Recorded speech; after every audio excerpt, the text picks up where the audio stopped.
Hi everybody, welcome to the Finance This Property That podcast. My name is Dion Fernandes and I am a mortgage planner and finance professional.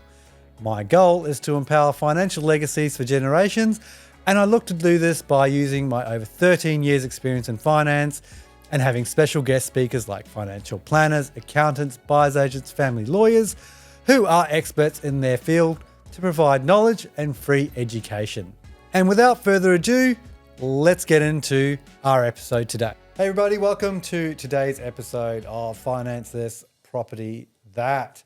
Today, another, all my guests are special. So here's another special guest, Chris McNulty. He's buyer's agent, but also a avid surfer. From what I've been told, never seen him surf, can't validate that he's actually a good surfer. But also very, very smart in what he does. Yes, he's a buyer's agent, but a very different one. And after having plenty of conversation with him, I thought, another point of view would be really good to get on this podcast. So thank you, Chris, for joining us. I know you're busy, but thanks for joining us. Thanks, Dion. Happy to be here today. Oh, cool. So before we get into the fun, juicy stuff, I'd like to get my viewers getting to know you. Tell us a little bit about you, your background, couple of hobbies, and something that no one knows so that we can tell the world.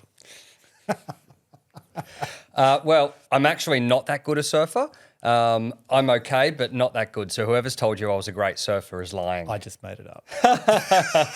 Fantastic. But surfing, right? So Yeah. what got you into surfing?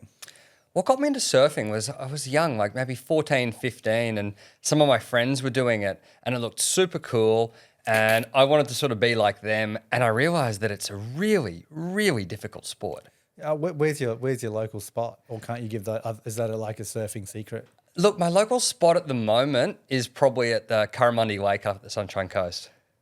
A lake? It's at the front of the lake. So the lake goes onto the beach. Oh. Yeah. Okay. Yeah, I don't like the ocean, so I'm not a big ocean person. I'll put my feet in there and maybe lay in the sand, but that's about as far as I get. But yeah, so is surfing like your hobby sort of outside? Is that why you got into it as well, or kept going with it? Yeah, it's something that I've found for me has given me a lot of grounding and peace. By nature, I'm someone, a bit skittish, sort of always off thinking and very much in the mind, busy, and doing that is really the opposite of that. It's slow, grounding, in nature, patience, waiting for a wave to come, that type of thing. Yep, a lot of thinking time out there. A lot of thinking time. Yeah, I saw the surfing finals in the Olympics. Oh, yeah? The Australian guys is there. And like, man, they're out there for like 30 minutes and is 15 minutes in, there's not even one wave. I'm like, what the hell are you guys doing? Yeah. But then, Happens all the time. Yeah. All the time. You're going to be sitting out there for half an hour and not get a wave. Yeah. Have you been, what's your favourite surf spot? Look, I really love the Maldives. There's a wave called Sultans at the Maldives, which is probably my favourite. Cool. I've had a couple of really great days out there with friends. Nice. And etched in my memories as just epic. 10 out of 10 days. Nice. So that's your go-to trip if you have a chance. Yeah. Sometimes I go to Indonesia, but the waves in Indonesia are a little bit more scary and reefs are a bit more shallow and sharp. And so Maldives is a little bit softer. Yeah, fair enough. Yeah. And probably a little prettier, I would say. Probably. Yeah, but more expensive. Yeah. Well, you'd think that. Oh. But you can do the Maldives really cheap. Oh. If you stay on the local islands, all of that type of thing, which is a really different experience. It's actually really, really cool. Authentic. Yeah, super cool. Yeah. Cool. And you also spend your time between Brisbane and the Sunshine Coast as well, don't you? Yes. Yeah. So, I'm spending sort of about half and half at the moment. I love the Sunshine Coast. It's nice. Yeah. That's my retirement. It's hot, but it's beautiful. Yeah. Cool. What got you into being a buyer's agent? What got me into being a buyer's agent? Yeah. Well, I come from a property background. I think about 20 years ago, I finished my property economics degree at QUT. Yep. And then since then, I've always been in the analysis, research sort of space. I was really fortunate of when I finished university, it was about the time where property acquisition met I guess, computers and digital GIS, geographic information systems, was becoming a thing. And so before I started in property acquisition, it used to just be people would just ring up real estate agents, hey, what have you got for sale? That type of thing. And then it was just fortunate with the timing of I was really there at the time where we could get property data to say, well, all right, these are the type of properties we're looking for. Where are they? What are those properties? It's a time when RP data was becoming a thing. What are those properties? What do they look like? Which ones are suitable for us? And then actually going and directly targeting properties rather than sort of waiting for them to come to us. And it was, at the time it was strange because it seemed to industry experts as such a wild thing to do. And for a 22-year-old guy like me who had no experience, it just seemed like the obvious way to do it. Yeah, and I think that's now really transposed in what you're doing now, which Absolutely. we're going to get into in a sec. But, the shift from just buying a house because it's there as the only house has really moved to, I believe, it's numbers. You buy, it's there's no other way to do it. Like it's every house, regardless if it's owner occupied or not. I feel you almost have to treat it like an investment, right? Because it is an investment, whether you're living in it or not living in it. Absolutely. You want it to be, you want to buy in the right area, right schools, have a good resale value. If you want to rent it out, have a good rental yield, things like that. You want to, almost every house people are trying to find is the golden goose. Absolutely. And the big thing about that is, yes, it's great to be near the schools and all of that type of thing, but also when actually transacting and buying that house, is it good value? Is there a story that you can see with that property that demonstrates either, oh, it's worth more than what I'm actually paying for it today, or there's some sort of a future way to create more value out of that asset by spending some sort of money on it. And that to me is got to be the number one priority. Yeah, and whether that be now or in the future. Exactly. Exactly. Yeah, because there's plenty of different ways you can have. There's plenty of different strategies, right? Like your property strategy that you could do. But what I'd like to really get into, because this is really cool, and I've found it very, very different, is the point of difference. Like, what is not? Don't give the secret sauce, right? Right, because that's not what we're here for. But at a high level, you're very different. Like I've met a lot of buyers agents. Like there's so many out in the market. I actually had Jono from the Buyer Squad here. Very similar mindset to you. It's not a transaction. It is hey, what are your goals? It's very goal based. Yeah. And then numbers based off those goals, right? Yeah, absolutely. I think you align quite well. But how are you different to every other buyer's agent? Yeah. Look, it's thanks for that. I do think that what I'm doing is different. It's incredibly difficult as well. I haven't carved out the easiest path for me, but I don't know. I think it's important to do the best work possible.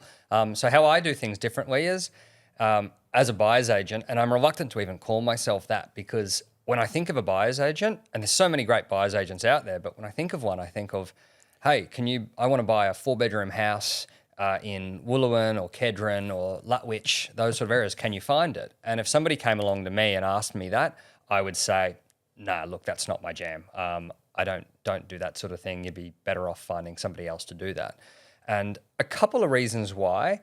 One, I think there's only limited amount of value that I can create in that space. If someone's already decided, oh, we're going to buy this type of a thing, then it's the last job is really just identifying and buying the property. They're emotionally invested into buying that. Absolutely, absolutely. And there's so many buyer's agents out there that are perfectly well skilled and resourced to do that. And so for me, if I was to go and take on those jobs, I wouldn't be able to create a lot of value. I'd be fighting against so many other agents to do that.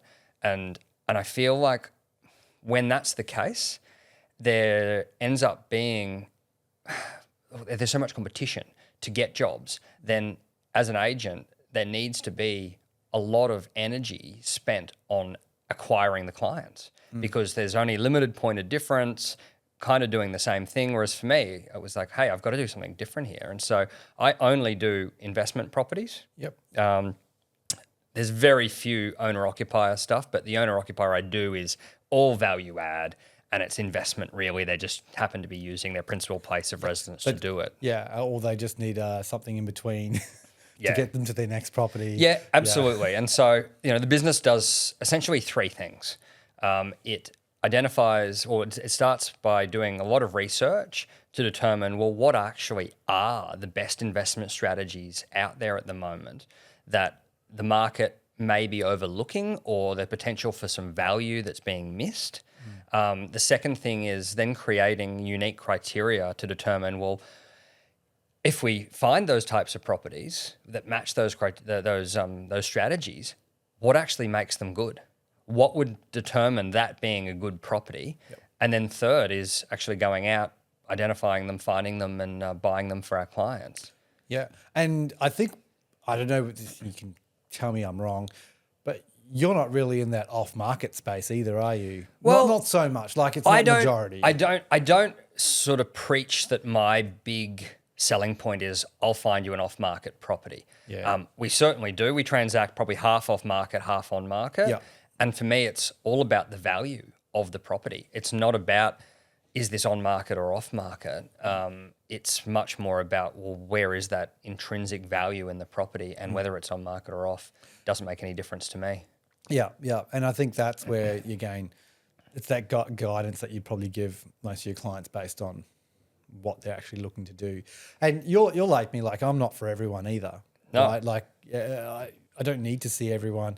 Again, you're fighting in a space that you don't really love either. Like, I mean, if the first home buyer space is really not your space. If someone was asking me to go and find them a 4-bedroom house in Kedron, I wouldn't really find that fun. No. For me, what I find fun is, how can I hack the system to dig deeper, do this really incredibly deep research to determine, well, what is the best way to invest in property here? Yeah. And that to me gets me excited. And I think going back to the original question of, well, what makes me different from a regular buyer's agent is, I don't focus on clients in terms of saying, hey, client, what property do you want? I instead take a focus of, these are the best investment properties. Who wants them? And so for me, I've been really fortunate of having some great referral partners that see what I'm doing, see the value really clearly, and for them it's just so easy to recommend their clients to me. And then same with when I speak to clients, talking to them about the process that I go through to identify which are the best investment properties. Yep. It just makes it easy for them to say yes. Yeah, and I think, the way you explain things, it's not fluff. There's no sales in it. It's well, here are the numbers. I mean, it's not, it's 1 + 1 = 1. It usually adds up. If it doesn't add up, it's not the right investment. Well, I like to think that, but my sales strategy is an anti-sales strategy. Yeah, I don't sort of sit there with a client and go, oh, I'm the best and all this. I say, I let the numbers and the results sort of prove themselves. And I'll even often say, one of my favorite strategies is saying to a client, look, if there's any hesitation whatsoever whether you think I'm the right person, go and talk to 2 or 3 other buyer's agents. And I'll ask them, sort of ask them these types of really detailed data-oriented questions. And because that to me shows the difference. And it's not necessarily that, oh, I'm so much better than these other buyer's agents as a whole, but in terms of, with that unique outcome of buying the best investment strategy and being able to prove the strategy that I'm doing, it's unquestionable that the way I'm doing it is better. Yeah, yeah. And I think because and this is the way I sort of look at it, running parallels with what I do. Like, if you double down on what you're actually good at, then I'm not saying I'm bad at first home buyers. I'm pretty good at it, but it's not what I love doing. Yeah. But if I double down on the investment, the properties, the finance strategy, getting them to speak to the right people like yourselves, getting them all the right people behind them to grow their generational wealth. Because my vision is to empower financial legacies for generations. I feel this is one of the reasons why I've got you on here, because you're doing the same and you're doing it very differently. Yeah. But yeah, we kind of run parallels in how we talk and what we do and add value. And I add value by, okay, well, here's where you are, here's where you want to be, but let's look at it 2 steps down the track. Like, how do we work backwards from there as opposed to be transactional? Absolutely. I think that's what you're like. You don't want to be a transactional strategist, right? You want to be someone that comes along and gets more and more and more. Absolutely. And that's such an interesting point that you've raised about doubling down on what you're good at. To me, the way I see that is, well, determine what your competitive advantage is and do that one thing and do it really well. Yep. And just, although it's scary, block everything else out. Yep. Like, It's very Gary Vaynerchuk-esque my mindset, because it's literally what he preaches, right? Absolutely. Yeah. Well, what are you good at? Well, double, triple, quadruple down on that, and that's you just go hard. Yeah. And if it doesn't work, that's all right. You still have time. Of course. Right? Yeah. Yep. But also, if you're doing something, I find if I'm doing something and I'm not particularly excellent at it, like I can go and buy the 4-bedroom house in Kedron, sure, but like I'm not going to knock that out of the park. There's other people that will do that better than me. I'll probably do a good enough job, but why bother going into that space when I'm at no advantage whatsoever? That would be so hard for me. Yep. I don't want to do that. It goes against everything you want to do anyway. Absolutely. Right? So coming back to making that the numbers work, right? Yeah. I did want to like talk through with you one of your recent success stories. Sure. And just on a really high level, because we don't have whiteboards and stuff like that, right? But just talk us through one of those success stories that you had recently, because I know there's a few. So yeah, look, absolutely is, and I'll make a really simple one. It's also really important for me when I give an example of a property that I bought, not to go to the far end of an outlier result that's unrepeatable. Yeah. I think any buyer's agent, there's going to naturally be a spectrum. Mate, and I've a seen the scale. spreadsheet. Yeah. I know that unrepeatable one, right? Like the unicorn. Yeah, there's unicorns. there is, right? And I would never use those as my examples and ever speak about those, because it's like, well, that won't be repeatable. If a client comes in and goes, oh, I want what this person got. I actually had a meeting yesterday and the client said, oh, I like that property that you bought for this person. And I was like, that's great. But, that was the best one we bought all year, and there was a lot of luck involved and they took some risk and they got the outcome. That's not something that's overly repeatable. But I'm diverging a little bit here, and going back to your question about a recent success story, there was one in Victoria Point that we recently purchased for an Emerge finance client. Yep. And it was a really, really good purchase. They'd been looking... Yeah, we'd been looking for probably 3 months for a property for them. Their objective was long-term hold, get the maximum capital growth, but at the same time, they didn't want to have no rent. They wanted to have a level of rent there. And so for me, we had a few different strategies in there. One of them was buying something that had a potential for a 2-lot subdivision.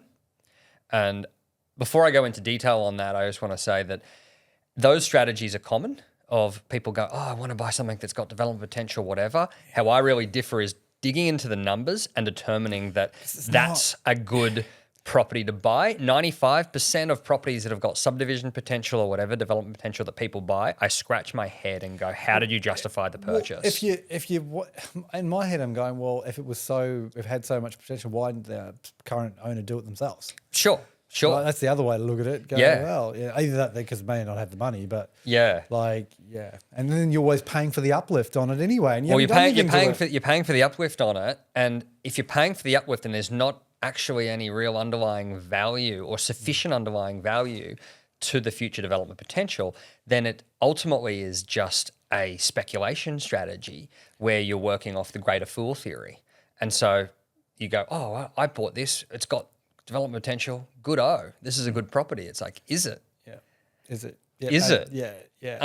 So you run the numbers. So we run the numbers on this, and this was a really good one. We paid $1.1 million for it. It had an existing house that I think the rental expectation on it was about $900 a week. Oh, so that's not an amazing rental yield, but it's decent. Yep. It's certainly not a bad yield. No. It's not like $500 a week. But what was really good about that was there was a subdivision opportunity, and they're not going to develop it in the short term. They're going to hold it, but the block at the rear was probably worth about $550,000. The house at the front on its own after the subdivision, you're probably looking at $900,000, and the cost of doing that subdivision, you're probably looking at about $150,000, something like that. And so there's a significant amount of value in that to go and do that project. It's there. It's not just sort of saying, hey, this is a subdivision, let's do it. The numbers are there and it justifies it, and there's significant underlying land value in that from day one. Yeah, yeah, and you know, as it always at the moment, it's the land's the value. Absolutely. Yeah, absolutely. That's where the value is, isn't it? Land is where the value is. I did some research myself about a year or two ago, something like that. And I did a research in Greater Brisbane of all of Greater Brisbane over the last 30 years and analysed when I say analyse, didn't analyse them one by one, but the machine, the data analysis machine did all the analysis, and we worked out that over that last 30 years, on average, townhouses and units appreciated by about, I think it was 5.6% was the annual growth. Yeah, right. Detached houses was about 7.2%, and vacant land was 10.5%. But you can't go and buy vacant land as an investment strategy. Well, you can, but it's not the best because you can't. There's no income coming off. There's no income. You can't actually deduct the cost because it's not an income-producing asset. And so that was a way that we could get sort of land appreciation while still maintaining the low-risk nature of a residential investment. And it would have been the house was worth probably pretty similar as a house alone without considering any of the development upside. But what I really loved about that sale, was I think it was 2 days after we put it under contract, someone put an offer in at $1.2 million. And I'm always happy to make that call to a client. Yeah. But also like at 1.2 million, that wouldn't have stacked. No. No, at 1.2 it wouldn't have worked. And so that's my whole point about just because something has some sort of development upside potential does not make it a good investment. Yeah, it needs to stack up financially, and and it's incredibly hard. And I spend a lot of time digging into that to determine it. Yeah. So basically, you picked up a $1.4 million end value property, basically, because you have the two for 1.1. Yeah. Yep. And you less your 150. So really. 1.3, right? You're still. I think it's 1.45. Take away the 150, yeah, so you're at 1.3, up 200k. Yeah, up 200k, and the numbers wouldn't have been there to do a subdivision right now on it. It wouldn't have worked because of the in and out costs and all of that. But if you compare that to just buying a regular residential house, like it's just a no-brainer. Yeah, and like you look at 2-3 years down the track, they're now ready to do the subdivision. Yeah, right. That land value is probably more than. Yeah, exactly. And so the way I look at it is, like the value of that of those end assets has probably increased even more so than what the cost to produce them were. Yeah.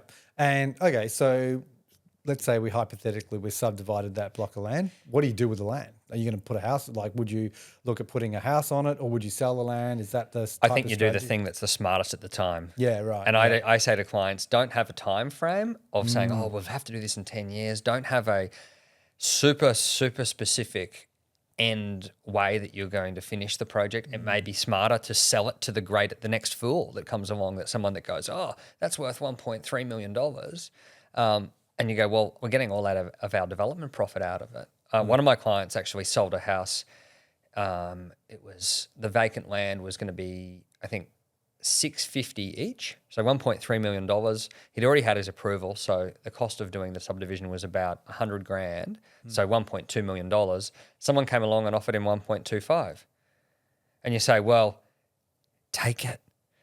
The person that bought it, I'm just going, you could have just bought blocks of land for less, right? But now you've bought this doing a subdivision, and then you got to pay for it. And you're forgetting all the time and effort and all that. You're $50,000 behind of what you would have been buying vacant land, and that's the type of thinking that I see so much. But then I think that type of thinking, or that type of people have their own views and things like that on how they want to do their property strategy. But my thought process is around, well, if you do. Let's say you do a profession that's not in the property, like that's not your profession. You maybe do it on the side, right?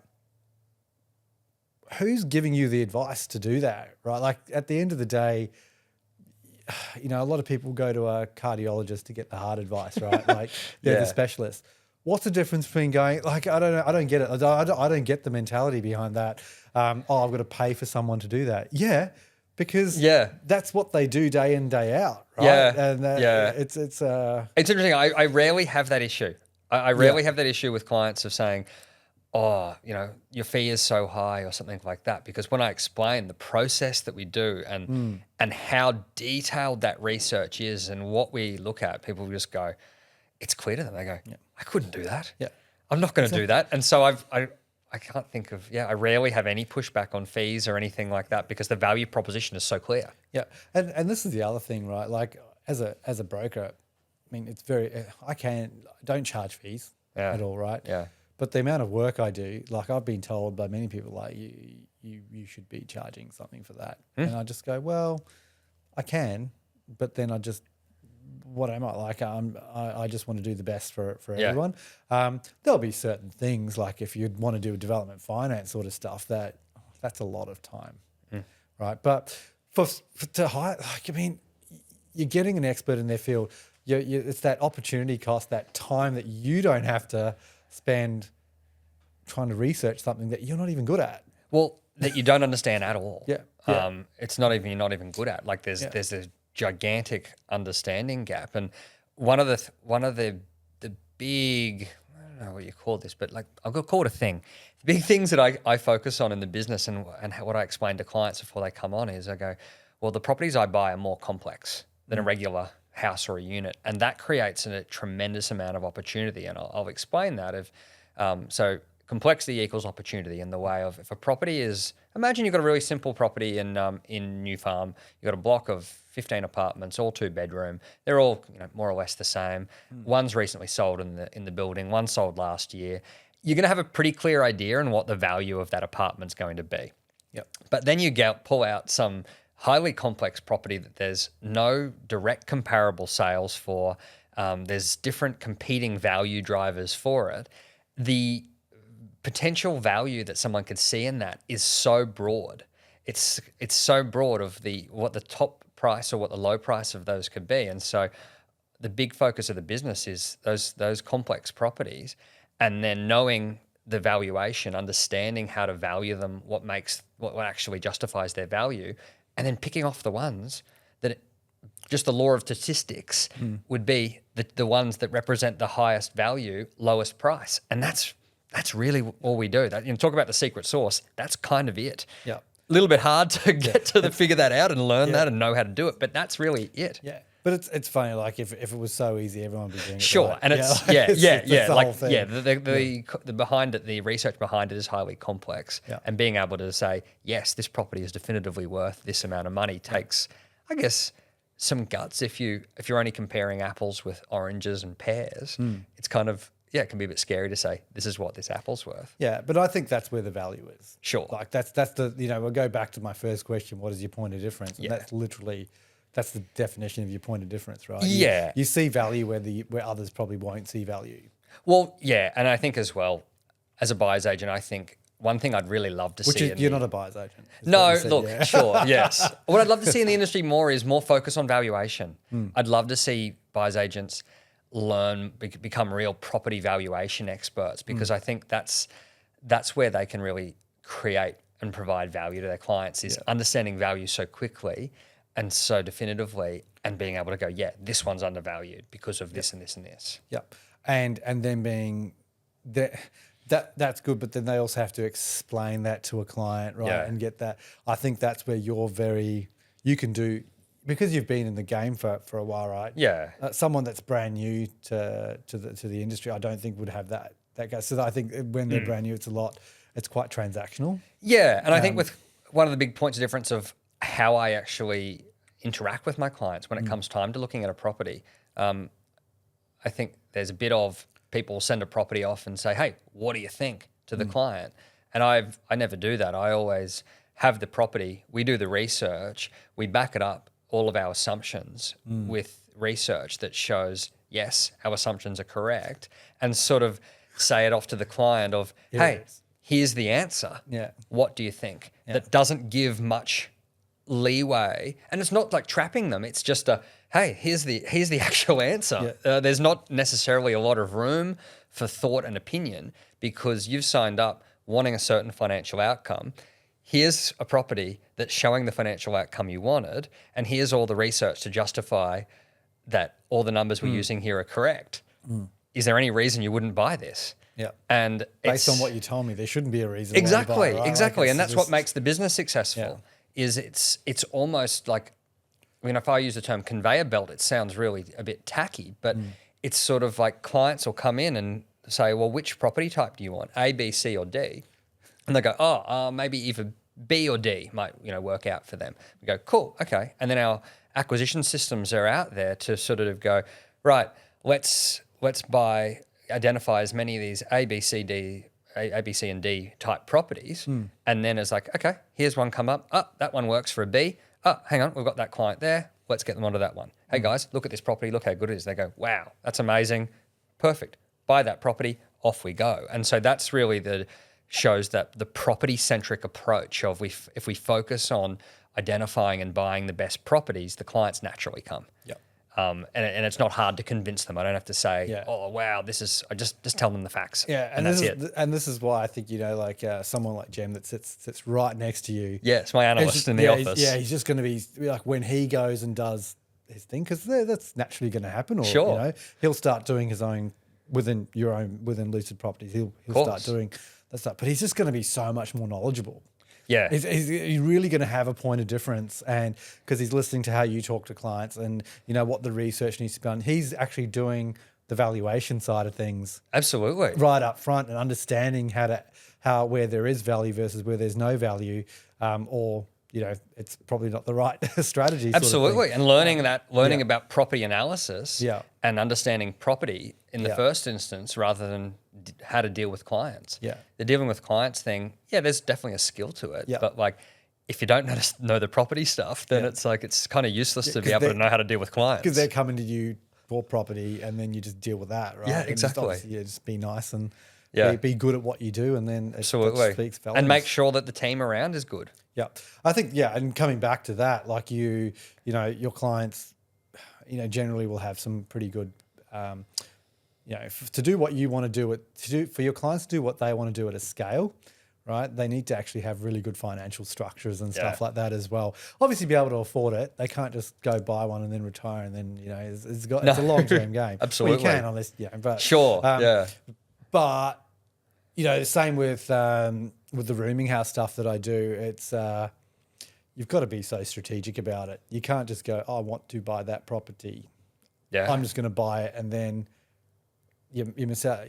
That's the, do you get your clients to go through that process to make sure what your borrowing capacity is, how you understand the structures, what structure you want to buy it in, etc. Well, I actually have purposely stayed a little bit out of that space because it's not something that I've got a real expertise in. Oh, no. As in, like, do you ask them, have you got your ducks lined absolutely. up? Absolutely. Yeah. Well, I'm 100% referral-based business. Yeah. And so, in short, what that really means is financial planners, mortgage brokers like you guys at Emerge, all my clients come through there. So when a client turns up, they know what they're doing. Yeah. They've come from a really good advisor, someone who's helping them out with that. So nobody ever turns up at my door and goes, hey, I want to buy a property.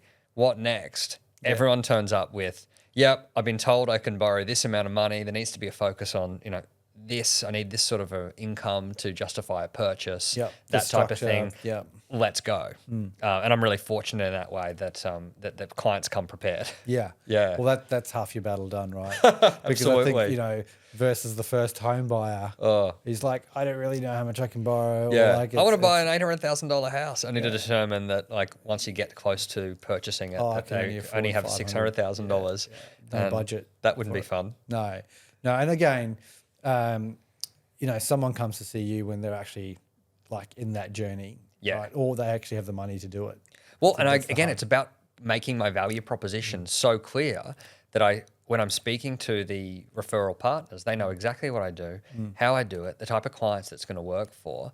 And so then they go, great, go and speak to, if you want to buy an investment property that's going to have returns that beat the market, go and talk to Chris. And so then clients turn up and go, hey, I've been told that you can help me get a property that's going to get better capital growth. I go, this is true. And I guess like when you present the property, like I just had a thought in my head, like, to quote Alex Hormozy, you're making them an offer so great that they feel stupid saying no. Right? Like that's always been a really big thing for me in business is have an offer so good people feel stupid saying no. Yeah. And it's what I do when I go in to see potential referral partners, talk about it, talk about the difference that I want them, when I leave that meeting with a potential referral partner, I want them to think, God, I can't possibly send clients to anybody else for this specific type of property purchase.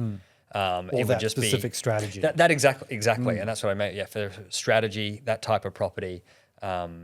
And that, again, the power of niching, the power of having a competitive advantage, double downing on it, and just having that confidence in the ability. Yeah, cool. Man, we could keep going, but we might have to save some more content for another episode, right? Sure. Can't give everyone all the good straight away. Yeah. Got to keep them viewing. But look, just so everyone knows this.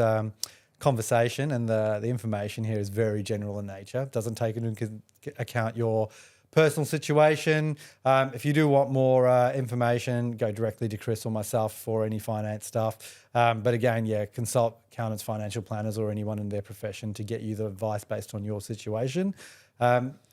Before we leave today, there's no advertising. I didn't pay Chris to come on this. I didn't pay to come on either. Yeah. I did ask him to wear a shirt though, so it's and he asked me to iron it as well, which I did. So be really appreciative if you did find some information that was valuable. Share it. It doesn't cost you anything. Follow us on Instagram at Dion Finance Specialist and the podcast at Finance This Property That. We're on YouTube, Apple, Spotify, whichever we want to listen or view. But Chris, how do we find you and Lucid Properties? Look, I don't have a huge online presence, and that's really because I'm and I haven't built one because I'm a 100% referral based business, and also I kind of like to keep what I'm doing a little bit secret.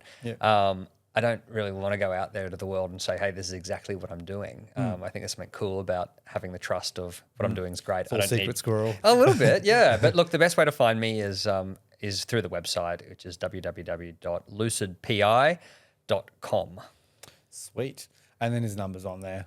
Yes. You can stalk him. He's also on LinkedIn. Yes, I am on LinkedIn. I do post on LinkedIn a little bit. Yes. Actually, some really, really good posts. I'd actually, if you're on there, jump on LinkedIn, follow Chris. I think there's a bit of value in some of the posts and the information. You'll find it very insightful. And it tells you a little bit about stuff that's going on and how he comes to his... it's quite technical in nature. It's technical, yeah. And if you really want to understand more about property, going and reading some of those posts could end up being really quite insightful. Yeah, cool. All right, well, we're going to wrap it up there. So until next time, see you on the next episode. Thank you for listening and watching. Thanks, Dion. As always, the information on the show is very general in nature. If you'd like to speak more about your current situation, you can contact me using the details below. Thank you for listening.